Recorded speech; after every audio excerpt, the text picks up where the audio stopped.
Mesdames et messieurs, bonjour fidèles téléspectateurs d'Oreb Télévision. Nous voici arrivés au village Kangeya. Je ne suis pas seul, je suis avec mon invité habituel. Bonjour monsieur Joseph. Bonjour monsieur le journaliste. Nous sommes arrivés enfin à Kangeya. De quoi est-il question? Ici, il est question de l'inauguration d'une école au village Kangeya. L'école porte le nom du village Kangeya. Une belle infrastructure dont les enfants qui sont dans de grandes villes au Congo, ces enfants n'ont rien à vier à ceux qui sont à Kinshasa, Matadi, Aboma, à Lubumbashi, même à Kolwezi. Cela démontre la vision éclairée du chef de l'État qui investit sur la jeunesse. Parce que pour le président de la République, l'éducation est son pilier principal. C'est pour cela qu'il a lancé la gratuité de l'enseignement.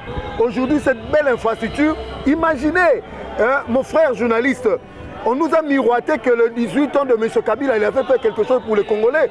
Mais si vous posez les enfants, des questions aux enfants du village Kangeya, ils ont des réponses entre Félix Antoine Tshisekedi Tshilombo et Kabila. Et cette réalisation est signée Fifi Masuka. Et ici encore, il faut souligner quelque chose d'important. Quelque chose d'important.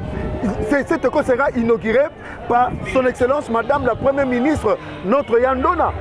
Ndona Kimpavita. Ndona Kimpavita. Elle est entendue d'ici quelques temps, ici quelques minutes, où elle va inaugurer cette école au nom du chef de l'État. Et elle sera accompagnée de son Excellence Madame la gouverneure de la province de l'Alaba, qui n'est autre que son Excellence Madame Fifi Masuka Saini, qui fait un travail élogieux et extraordinaire, dont nous félicitons. Voilà. Donc Félix Tshisekedi Tshilombo pense au Congo profond. Nous sommes à 80 km de Kolwezi. Que pensez-vous dire à Madame Judith Suminwa, à la Première ministre, par rapport à sa performance, parce qu'elle est sur tous les fronts? Les Congolais doivent dormir tranquilles pour la gestion de leur pays. Parce qu'il y a une femme qui porte le Congolais et les Congolaises dans leur cœur. Il s'agit bel et bien de son Excellence Madame la Première ministre, dont le directeur de cabinet aussi, monsieur Michael Luko-Kintimba, un homme extraordinaire qui accompagne son Excellence Madame la Première ministre dans la réussite de sa mission. Aujourd'hui, vous voyez. Donc, aujourd'hui, il ne faut pas oublier que non, elle a réduit des dépenses en mode d'urgence de 20 à 1,58%. De 20 à 1,58%. 58%. Donc, c'est pour dire la gestion du pays est entre de très bonnes mains qui n'ont autre que notre Yandona, Mama Judith Suminwa Tuluka. Oui, en dehors de cette infrastructure, il y en a assez ici que Mama Judith Suminwa va inaugurer au nom du chef de l'État. Que pensez-vous dire? Non, monsieur le journaliste, il y a le pont Lufupa. Il y a le pont Loudi. Pour l'histoire, le pont Loudi a été détruit en 1997 par l'AFDEL, des gens qui sont venus détruire le pays avec Joseph Kabila dans le panier. En 1997. 1997. Et le Congolais ne savait pas traverser. Donc imaginez le calvaire. Et c'est une route qui mène vers la Zambie aussi. Oui, qui mène vers la Zambie. Il fallait voir l'état du pont ancien et le pont actuel. Donc c'est pour dire que Félix Tshisekedi et le duo Félix Tshisekedi et Judith Suminwa Tuluka, c'est un duo qui va amener le Congo très loin. Et sous l'accompagnement de son Excellence Madame la gouverneure Fifi Masuka Saini. Donc c'est pour dire que deux ponts majeurs qui seront inaugurés, une école qui n'a rien à voir avec l'école de Kinshasa. Donc on peut dire que bravo à son Excellence Monsieur le Président de la République Félix Antoine Tshisekedi Tshilombo, bravo à son Excellence Madame la Première ministre Judith Suminwa Tuluka Yandona, bravo à Madame la Jeanne d'Arc Fifi Masuka Saini. Nous sommes au pont Loudi. Je ne suis pas seul, mesdames et messieurs. Nous sommes avec un grand monsieur que vous allez découvrir dans cette émission pour la première fois. C'est vraiment une opportunité. Bonjour monsieur. Bonjour monsieur le journaliste. Je suis Timothée Lenoir Efika, analyste politico-sécuritaire, l'un des hauts cadres de l'Union sacrée, communicateur du chef de l'État. Oui, monsieur Timothée, vous êtes un grand communicateur du chef de l'État. Personne ne peut l'ignorer en RDC. Mais de quoi justifie votre présence ici dans les lois là-bas, si vous pouvez faire le résumé de tout ce que vous avez fait ici? Bon, écoutez, d'abord, à tout seigneur, à tout honneur, je remercie la Première ministre, Yaya Ndona. Vous voyez, chez nous, les Bakongo, les gens ne savent pas que je suis Mokongo. Pour nous, les Bakongo, on l'appelle toujours Yaya Ndona, qui a pensé à moi. Elle a jeté son dévolu dans la liste pour dire qu'invitez-moi aussi Timothée Lenoir, il va m'accompagner. Et bel et bien, nous sommes venus assister à la 12e conférence, 12e session de conférence des gouverneurs. Nous sommes bel et bien au Lualaba. Mais là, nous nous retrouvons à plus de 100 km de la ville du Lualaba, de la ville du Kolwezi. Alors, ma présence se justifie parce qu'on doit découvrir le Congo. On doit aimer le Congo. Tout le temps, il faut aller à Djibouti, il faut aller à Qatar, il faut aller à Dubaï, à Bruxelles, à Paris, à Tokyo, je ne sais pas moi. Mais c'est encore très agréable de visiter notre Congo profond. Surtout que c'est notre pays. Comme dit-on, il y a des gens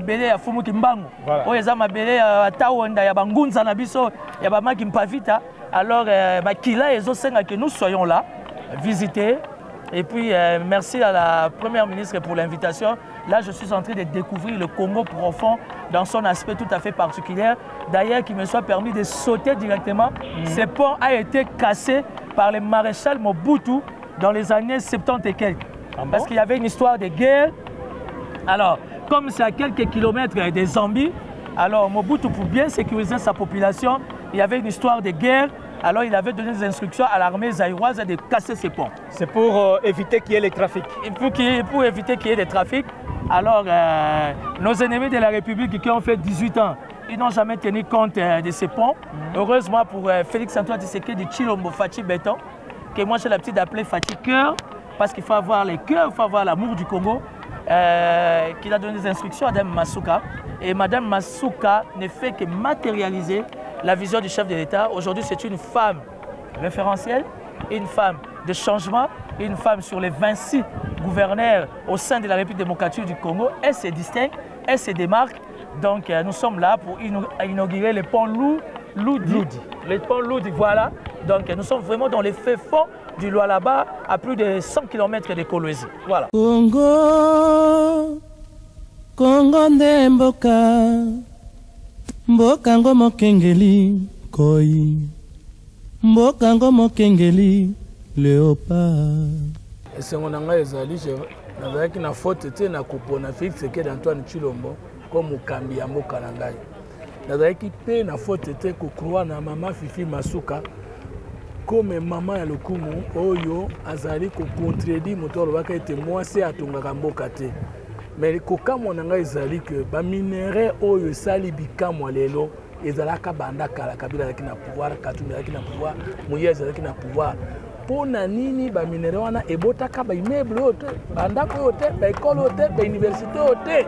Il fallait causer là un homme comme Bone Félix-Tshisekedi. Il fallait causer là une femme, maman Fifi Masuka Saini. Est-ce que les lots, tu as la cohésion autour de la langue, ou bien tu as la cohésion autour de la moto, ou bien tu as une bonne volonté politique, il y a que ça là.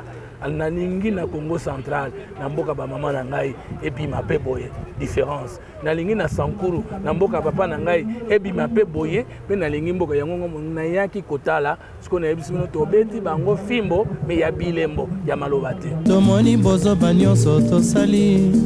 Oya kobongisa Congo avenir, ebongi tosala, moto nyonso ata mwana.